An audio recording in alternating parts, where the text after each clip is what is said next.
All right, you know what time it is. Neil Ratner, Rock Doc here with a story. Yesterday, Michael McDonald celebrated his 70th birthday. Now, Michael has been an important member of two of my favorite bands, Steely Dan and the Doobie Brothers. And today, I thought I'd tell you a few things about Michael McDonald that you might not know. And as usual, a little background first. All right, so McDonald grew up in the suburbs of St. Louis, and he played in several local bands whose repertoire consisted of songs by groups considered part of the British invasion, like the Beatles and the Kinks and whatever. You know, he's turning 70, so he grew up when I grew up, and back in those days, the early days of rock and roll, it was very much about the British bands. All right, now, Michael was persuaded by producer Rick Gerard. Rick Gerard was a semi-well-known producer, and he went and heard a band, and he saw Michael in the band, and he said, man, you've got it, and you got to come out to L.A. You'll get sessions, you'll get solo work, whatever. And he convinced Michael to leave St. Louis and go to L.A. So once in L.A., McDonald started to do sessions. He needed to make some money. He became a session musician. And he also started to plan his career as a solo artist. Now, at about the same time, Donald Fagen and Walter Becker broke up the original lineup of Steely Dan, and they were increasingly using session musicians, both on their albums and on tour, and they were looking for another singer for the tour. And after an audition, McDonald became a member of Steely Dan's touring band. Now, Steely Dan just happened to be Michael's favorite band, and to get a job touring with them was really, for him, a dream come true. All right.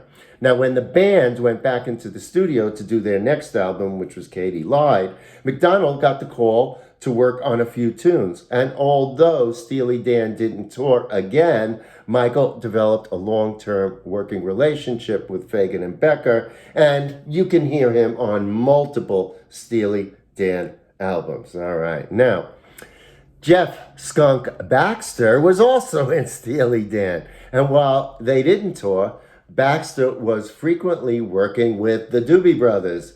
And after singer Tom Johnston became ill during a national tour, Baxter immediately thought of Michael and brought McDonald in as a temporary replacement.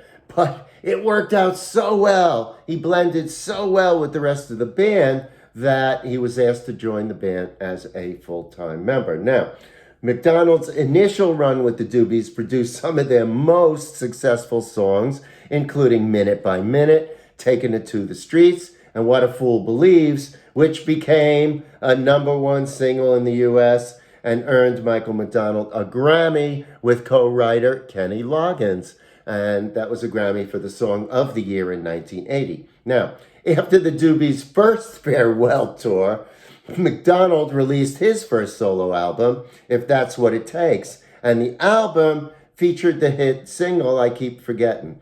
And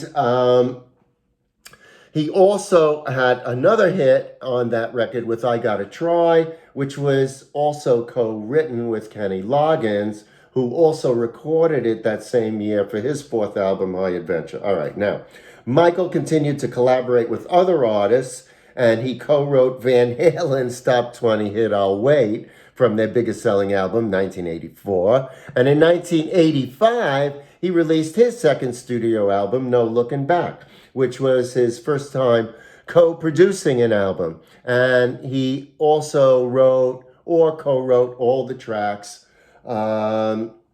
Didn't do that much, but there was a minor hit with the title track, which was co-written by Kenny Loggins. Now, in addition to McDonald's work with Steely Dan and the Doobies, Michael has performed on albums by various artists. Don't forget, he was a session musician, and he was an in-demand kind of guy.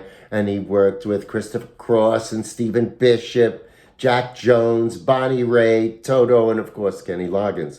And he also collaborated as a songwriter or a producer with illuminaries as great as Joni Mitchell and Aretha Franklin, among many others. Now, the Doobie Brothers broke up in 82, then they reformed in 95, and McDonald was guesting sporadically.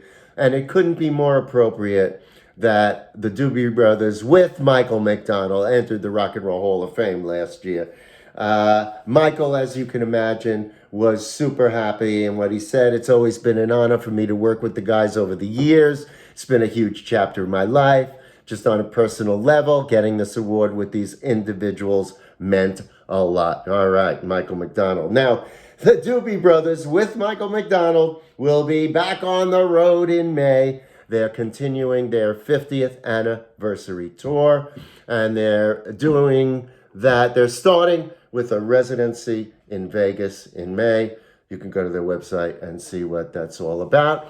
Michael McDonald, the Doobie Brothers, and yeah, if you can, go check them out. At any rate, that's my story, and I hope you enjoyed it.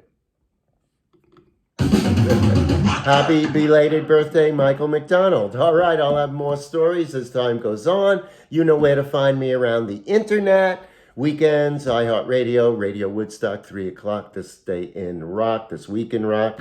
And that's it for now. As I always like to tell you, always remember to keep on rocking. Let's play it one more time. And I'll see you somewhere real soon. Bye for now.